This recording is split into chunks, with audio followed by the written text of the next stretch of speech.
Invité aujourd'hui une dame qui vous souhaite tous les dimanches bienvenue, mais en swahili. Karibu, maman.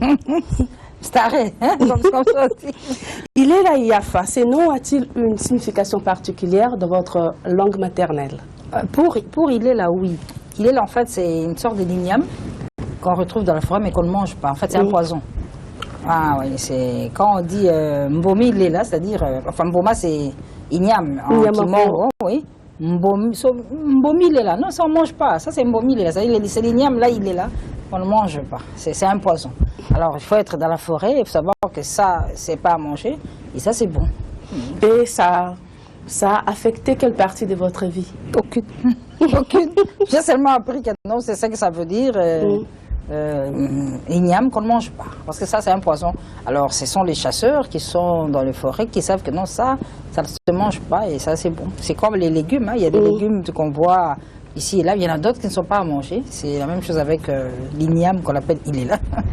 Alors, quelle est la partie de votre vie que vous aimez plus? Est-ce votre enfance ou votre vie actuelle? Ouh, l'enfance a été merveilleuse. Hein. Très, très merveilleuse. J'ai étudié au complexe scolaire Cardinal Maloula. Et je me rappelle qu'on nous disait, si vous voyez le cardinal, il faut lui dire bonjour son éminence. Alors, quand le cardinal Maloula entrait, mais il a reçu des bonjours. Hein. Bonjour son éminence, bonjour son éminence, tout ça. Évidemment, à l'époque, je ne savais pas un cardinal c'est quoi. Tout ce que je sais, c'est que j'ai étudié là-bas. Et voilà, là. Et surtout qu'il ne venait qu'à la proclamation de la maternelle. Nous, primaire et secondaire, pas souvent, c'est la maternelle qui venait souvent. Donc c'était des bons moments. Parce que la première fois que je suis arrivée à l'école Maloula, les parents nous ont amenés pour qu'on prenne des mesures. Parce qu'à l'époque, on portait des robes, là. Alors, on nous a amenés au couvent des religieuses. Alors, c'était tellement beau. Moi, j'ai vu que c'était ici qu'on allait étudier, quoi. Quand, oh là là, quelle belle école, des fleurs et tout, là. Or, c'était juste la partie atelier avec les religieuses. Alors, le jour de leur rentrée, on va maintenant du côté de l'école. Je dis, ouf, quelle déception. Je croyais que c'était là-bas. Donc, c'était des bons moments qu'on a passés à Maloula, là. Un très bon moment. Vous vous êtes imposé dans ce que vous faites, dans le monde médiatique. Mais quelle doit être, selon vous, la plus grande qualité d'une femme de presse? Le travail, l'assiduité et bien le faire aussi. Hein, parce que souvent, dans le travail qui est le nôtre, il y a l'aspect végétariat qui apporte beaucoup de choses, mais c'est surtout accompagné du travail bien fait, parce qu'il ne suffit pas de paraître et d'être connu pour être apprécié, mais il y a ce côté-là, travail aussi. Quand c'est bien fait, vous vous retrouvez un peu. Je ne peux pas dire qu'aujourd'hui, si on fait appel à moi parce que je suis connue, non, c'est parce que je fais bien le travail là. C'est parce que les gens, le public se retrouve dans ce qu'ils attendent de notre part. N'eût été ça, je ne pense pas que tu m'aurais même invité à cette émission. Quel est ce plat de votre province que vous ne ratez jamais à table? Ah, l'imbondo. L'imbondo. L'ambissa mabakou. Avec l'imbondo, c'est le pondo. Hein. Oui. On fait avec des bicarbonates, avec beaucoup de poissons fumés dedans. À côté, un petit libo qu'il a des mopongo. Plus les makembala, hein, qu'on appelle les touma. Je te dis, on peut même dire que non, la guerre commence, on doit d'abord finir ça. Quoi. On doit finir d'abord à manger. C'est formidable. Je dois vous laisser suivre le reportage qui retrace votre parcours.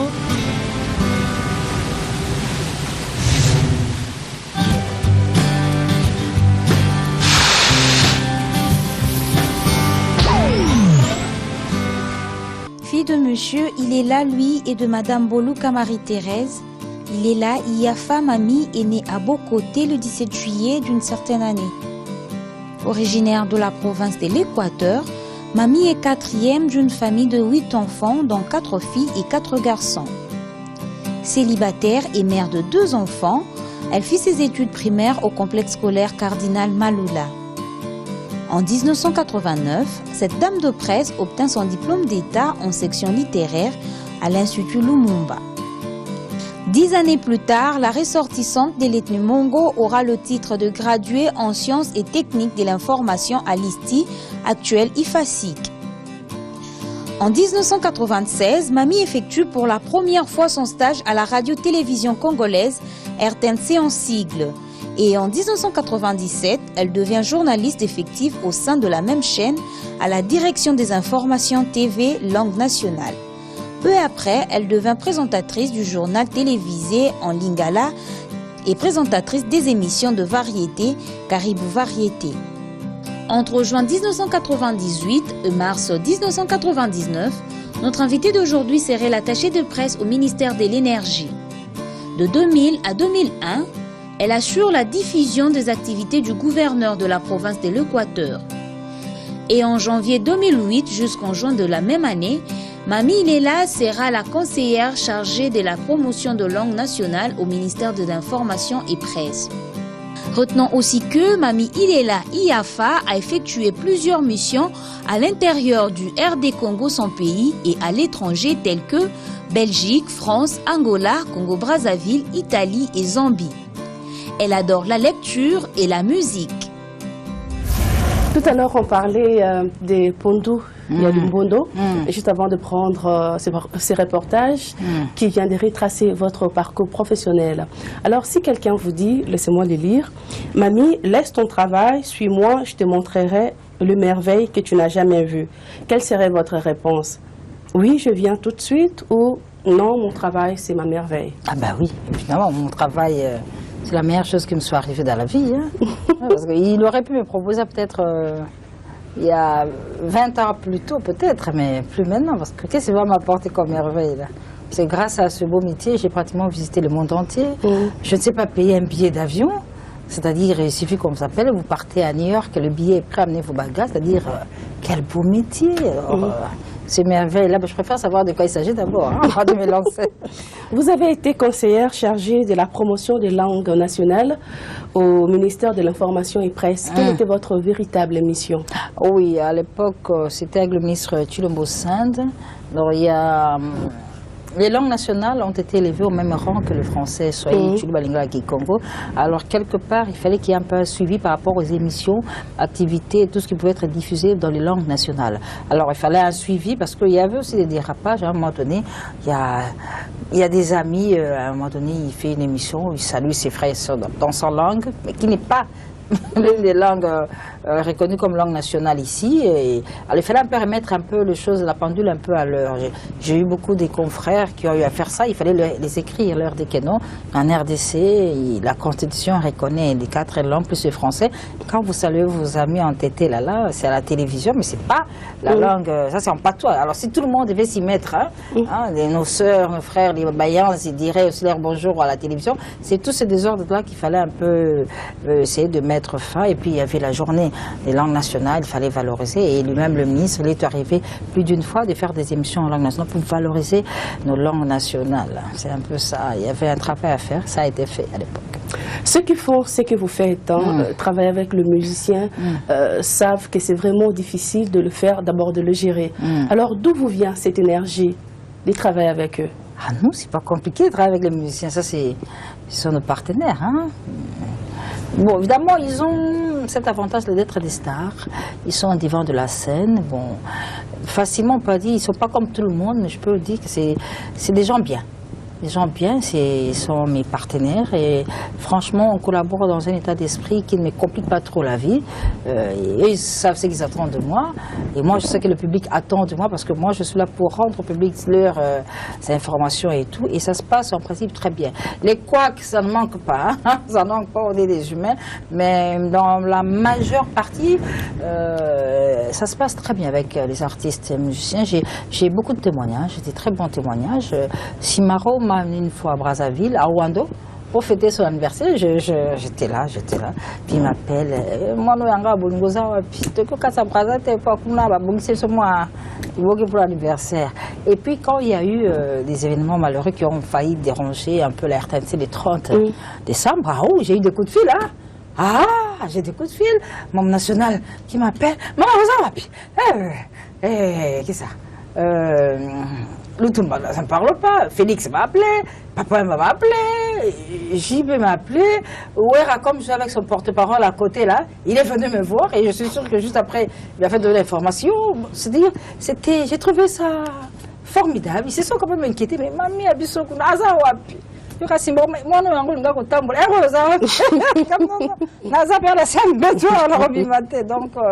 c'était des témoignages très forts pour moi. J'ai trouvé ça très sympa. Ils se sont inquiétés pour moi. Ils ont demandé qu'est-ce que j'étais devenue, tu es où? Je veux dire, c'est bon, quoi. Les personnes se sont bousculées pour nous donner votre témoignage, mais nous avons sélectionné juste 4 personnes. Ouais. Je dois vous laisser les suivre, mais juste avant ça, vous avez parlé de musiciens. Qui reste selon vous le musicien congolais de tous les temps? Le musicien congolais de tous les temps. Oui. Wow, il y a des musiciens qui ont traversé des générations. Hein. Oui, oui. Selon votre analyse. Il y a Simaro qui est resté un artiste. Le visage ne vieillit pas, il a plané toutes les générations, il est présent chaque dimanche, il est à B-Boy, c'est vraiment à féliciter, parce que nous recevons beaucoup des artistes et musiciens. Mais, parce que moi je me rappelle quand on met une chanson, forcément tu reconnais, ah mais ça c'est Ndombe Petum. C'est un travail formidable de partout à travers le monde. C'est une voix qui a beaucoup fait. Et c'est ce que je souhaite à fait nos artistes et musiciens actuels, les jeunes ici, de faire cet effort-là pour faire des œuvres qui vont rester, qui vont traverser les temps. Ah, Simaro, lui, il a traversé toutes les générations. Il est là encore avec nous pour encore longtemps. Hein. Donc bon, ça dépend aussi de... en tout cas, ils sont nombreux à féliciter. Surtout les dames, moi, je félicite beaucoup Tchalamwana. Parce qu'à l'époque, il y avait un Pompoloaï qui a beaucoup aidé à la promotion des jeunes artistes, et femmes surtout. Mais depuis, il n'y a plus rien. Mais Tchalamwana est là, Mbidabel est là. Ce sont des dames qu'il faut beaucoup féliciter au regard de tout ce qui se passe, de tout ce qu'ils vivent. Mais elles se maintiennent de par leurs propres efforts. Donc il y a beaucoup d'artistes qui sont encore avec nous là, qu'il faut vraiment encourager, féliciter pendant qu'ils sont encore. Il ne faut pas attendre qu'ils meurent pour leur faire des ovations. Oui, c'est maintenant qu'il faut leur rendre hommage. Et nous vous rendons hommage. Ce sont vos amis d'ailleurs qui l'ont fait. Oui.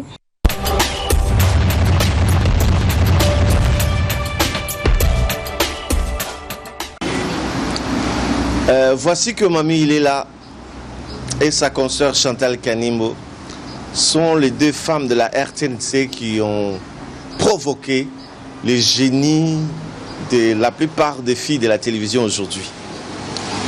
Dans mon parcours en tant que directeur de programme, j'en ai reçu plusieurs des filles qui me disaient « je voudrais être comme Mami il est là ».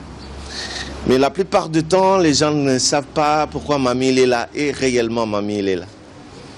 On oublie qu'elle passe sur le journal à Lingala, à la RTNC, où j'ose croire que c'est là qu'elle a tiré tout son sérieux du métier. Et quand elle est sur Caribou Variété, waouh, elle est naturelle. Si la RTNC est une église au milieu du village, je sais que tout le monde en doute, acceptons quand même. Mais pour moi, Mami Léla serait la chair, serait l'autel. C'est la fille qui sait réunir les 2 bouts des antipodes. Que vous soyez Ouerassan, Jibem Piana, Kofi Olomide Ouerassan, tous ces antagonistes se retrouvent autour de Mami Léla sans problème. Et parce qu'elle sait mettre à l'aise. Remarquez la télévision aujourd'hui. Les journalistes se fabriquent sur leur plateau. Mais Mami Léla s'efface. Elle a le sens de l'écoute. C'est même ça qui fait sa grandeur. Le mot fort à Mami Léla, Mami regarde-moi très bien. Je ne passe plus trop longtemps à la télévision. Je m'estime avoir grandi. Toi aussi. Il est temps que par moment, qu'on nous comprenne. Qu'on nous donne des métiers pouvant former les jeunes. Sinon, les pays ont encore besoin de nous. Qu'après nous, il sera difficile de parler la même télévision. Bon courage, accepte l'ombre, accepte de t'effacer. Le nom restera.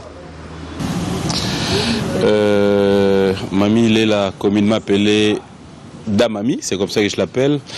Yafa, c'est vrai que parler d'elle en profondeur, peut-être je ne saurais pas, mais sur le plan professionnel, c'est parmi ceux qui aujourd'hui, il faudra dire, ont eu à s'imposer depuis que nous étions en train de pouvoir chercher à faire ces métiers. Aujourd'hui, elle reste un modèle. Aujourd'hui, elle reste une présentatrice unique à son genre, parce qu'il faudra le reconnaître. Caribou Variété, au-delà de tout ce que nous pouvons dire, maintient sa position et sa place.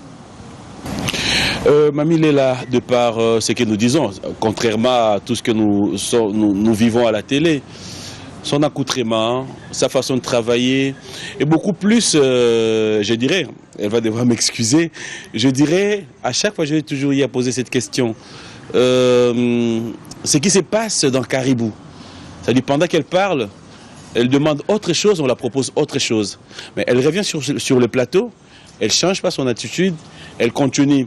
Le côté professionnel, garder son sang-froid, garder sa position, souriante, mais je sais que c'est pas facile.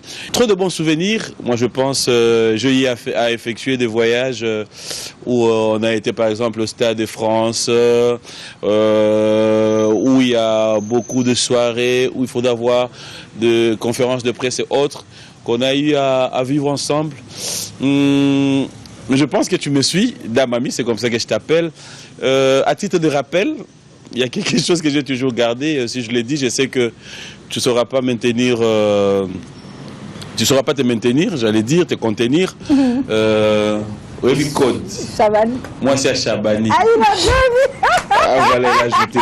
Damami, imagine que nous avons fait un conseil. Le conseil ni na repesot. Et d'ailleurs que monde na biso, musala na biso. Plaisir nango yango yo bandeko batala rabiso lelo so nga fona peso conseil eza ozalara ndengo ozalara ozala yo servir mboka ndenge to sala ngo biso nyonso pour que demain après demain que nous puissions être fiers de toi ndenge to sala ngo déjà et continuer à ozala boé et à la fin je pense côté kuna mo eloko eza ça dit ce kanga la sili ce ba bengi nga udanga pe na benga yo to ke to zui mo eloko. Mais voilà, merci. Ma maman, c'est quelqu'un de très important pour moi. C'est une femme très compréhensive. Elle a la facilité de comprendre les gens. Elle est... on peut dire que si je le dis, c'est parce que je jette des fleurs, c'est ma maman, mais je dis ça parce que je vis avec elle et je sais comment elle est. C'est une personne très gentille. Elle a la facilité d'écouter les gens, elle sait s'y prendre. Donc, en tout cas, je me sens très bien avec elle. C'est quelqu'un d'ouvert. Donc, chaque fois que j'ai un problème, c'est son soutien. En tout cas, c'est quelque chose qui reste toujours dans ma tête et que je ne peux pas oublier. Elle m'a toujours soutenue parce que j'ai eu beaucoup de problèmes, beaucoup de soucis à un certain moment. Mais elle a toujours été avec moi, à mes côtés. Donc, c'est vraiment son soutien, le meilleur souvenir que je peux garder d'elle. Bah, peut-être quand elle est fâchée ou quand...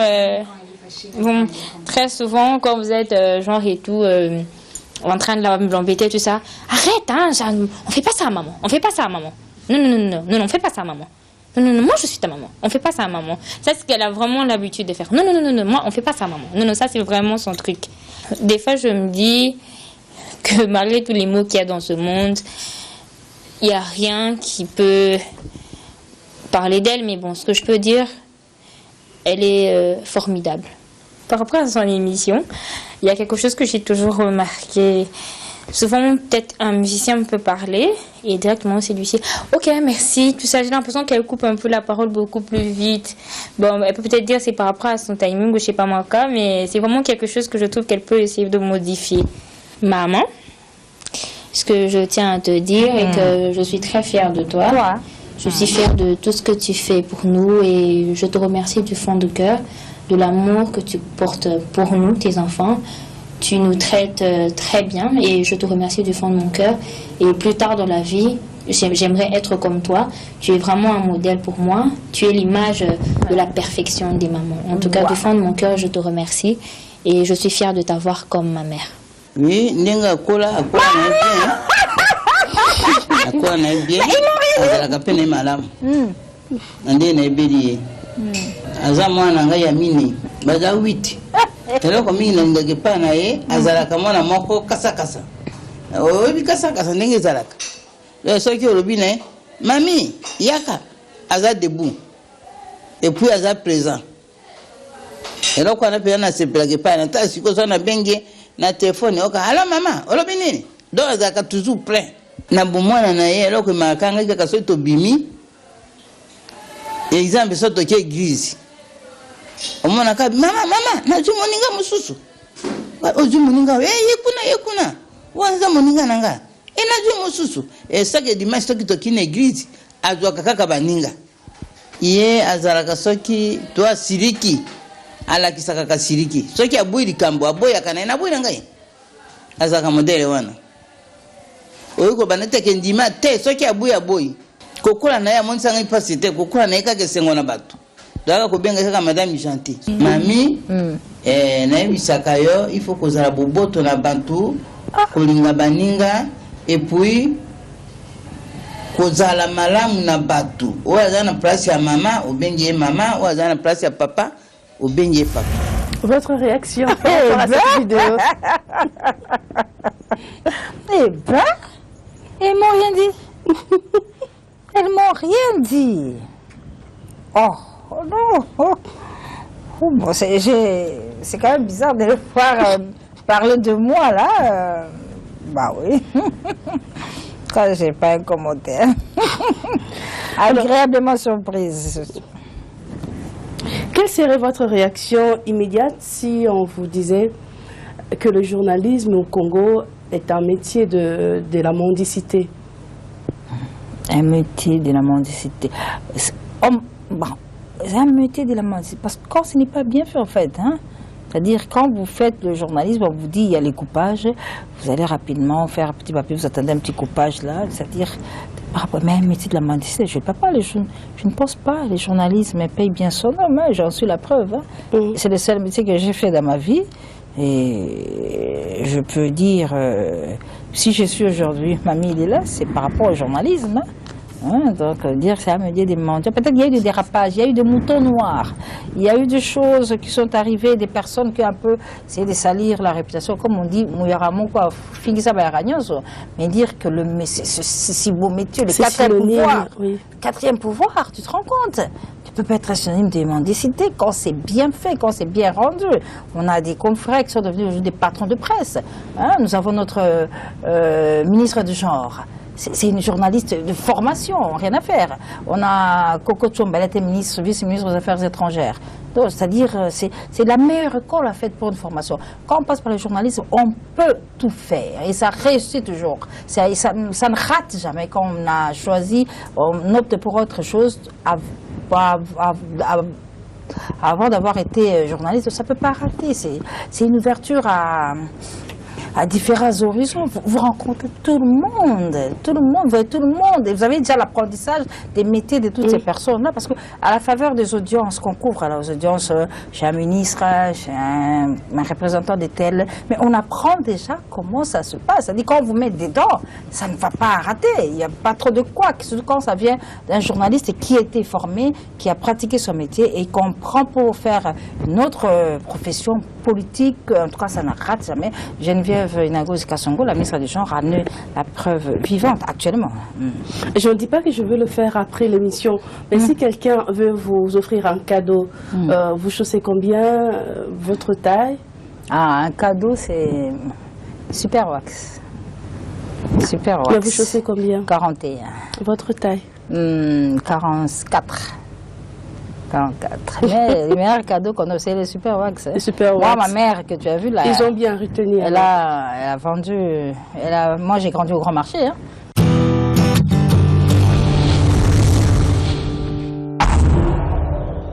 Nous passons à notre rubrique. Lingua, vous allez ouvrir et puis nous lire ce que vous allez trouver comme proverbe. Mami, il est là. Musuminine katu wabula. C'est en quelle langue? Je pense Tshuluba. Oui, Tshuluba. Alors ça signifie celui qui persévère jamais ne rate. Certaines personnes qualifient de légère les femmes de la télévision, mais vous, qu'en dites-vous? Bon, moi je me dis, ceux qui le disent, peut-être par expérience, ils en ont tellement eu qu'ils déclarent cela. Parce qu'il ne suffit pas de pointer quelqu'un du doigt parce que on l'a vu porter une petite culotte, elle est légère. Non, c'est pas d'emblée. Moi j'ai été en Angola avec Everson, j'ai vu comment on s'habille là-bas. Hein, c'est des mœurs libres, mais elles ne sont pas légères pour autant. Alors dire d'emblée, elles sont légères, mais il faut le parler par expérience. Hein. Parce que vous savez ce qui s'est passé, vous avez des témoignages à faire vous-même et vous les déclarez. Parce que décréter quelque chose comme ça du fait de la parure de quelqu'un, c'est un peu trop simple. Et surtout qu'on dit qu'on ne reconnaît pas l'habit ne fait pas. L'habit ne fait pas le moine. Alors, comment, sur base de quoi on peut traiter quelqu'un de léger parce qu'il est habillé comme ça? Ça ne s'explique pas. Mais si quelqu'un le fait, du fait du témoignage, de ce qu'il lui-même a vécu, ben là, on le lui concède. Hein. Je sais que vous aimez beaucoup la vie, mais est-ce qu'il vous arrive aussi de penser à la mort? Alors, non, je n'aime pas trop. C'est quand je pense à la mort, je dis, mais mes enfants là vont rester. Et ça fait déjà mal. Autant ne pas y penser. Nous savons que c'est le sort de tout humain sur Terre. C'est quelque chose qui va arriver. Peut-être la meilleure façon de bien accepter la mort, c'est de bien vivre sur Terre. Hein. Tu es en règle avec tout le monde, tu paies tes factures de SNEL et régie des eaux. Tu ne te compliques pas trop la vie. Et on essaie d'être bien avec tout le monde. Et la mort, ça viendra. Et c'est ce qui va se passer après la mort qui va dire que non, elle a été bien. On a des témoignages. Dernièrement, on a perdu le producteur de Zaïko, Lando Batibouk. Non, ça c'est quelqu'un que nous avons beaucoup pleuré. Beaucoup pleuré, Lando. Hein? Oui. C'est-à-dire, si nous reconnaissons en lui quelqu'un de plein de bonnes choses, des qualités, quelque part le ciel aussi va reconnaître cela. Donc, bien vivre avec les gens va peut-être nous aider à accepter la mort un jour parce qu'elle va venir. Mais à part lui, vous avez aussi beaucoup pleuré quelqu'un. Moi d'ailleurs, je vous ai suivi à la télé, vous étiez presque effondré le jour de l'enterrement de King Kester Emenea. Oui, Quels ont été vos rapports? Oh là là là là, le rapport avec Emenea, je ne sais pas si je pourrais raconter ça un jour. C'est-à-dire, c'est parmi les artistes avec qui je suis très à l'aise pour parler s'il y a un problème, s'il y a quelque chose, je lui parle, il faut venir à la maison. Alors, Emenea, comment on peut dire, c'était quelqu'un de loyengue, mais un homme bien en fait. Parce que surtout pendant la période où il y avait des rumeurs, Emenea est mort. Emenea, on t'appelle tout ça. Alors souvent je l'appelle toujours. Comment tu vas? On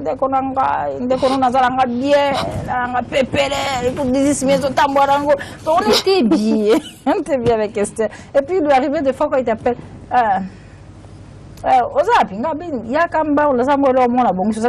Te dit viens prendre. Il faut venir maintenant. Parce que c'est tellement quelqu'un qui donnait facilement. Si tu traînes là, l'autre personne qui va venir avant là, mais il faut m'aider. Il était là comme ça, il était mené. Ah non, c'était mes partenaires en fait.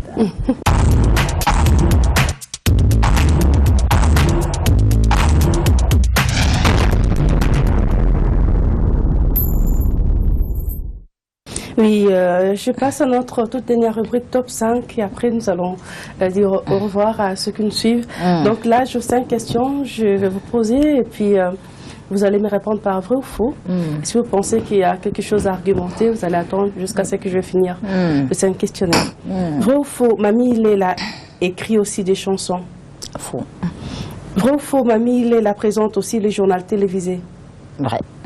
Vrai ou faux, vous avez comme l'une des qualités persévérance et assiduité? Vrai. Vrai ou faux, vous avez déjà fait la couverture du spectacle de Félix Oisecois à l'Olympia de Paris en 2009? Je confirme, je confirme. Ah, c'est vrai, hein? C'est vrai. Vrai ou faux, Mamie Léla a pour modèle Chantal Kanimbo? Oui. Oui, mais j'ai un deuxième aussi. Oui, vous pouvez maintenant argumenter. Oui, il y a Chantal et puis il y a Maïmba Mansiangi. C'est une dame que je n'ai pas connue. Je voyais à la télé quand j'étais toute petite, elle présentait les émissions F comme femme et Temps Wababouti. Ça passait le lundi à 21h30. Et quand je suis entrée à l'IFASIC, eh bien, on avait institué un graduat spécial. Et c'est à l'occasion que je l'ai vu. J'ai un graduat spécial pour tous ceux qui étaient à la formation, mais qui n'étaient pas passés par l'école, par l'IFASIC en fait. Alors beaucoup étaient revenus dans ce graduat spécial. Et il y avait elle. Et un jour, je lui ai dit, oh, mais c'est elle. On ne s'est jamais parlé, on ne s'est jamais vu. Et puis quelques temps après, moi j'ai entré dans la profession, elle quittait la terre des hommes, mais elle m'avait beaucoup marqué. Oui, nous avons aussi été beaucoup marqués de votre présence à cette émission et à vous qui nous avez suivis, un grand merci. Moi, je fixe rendez-vous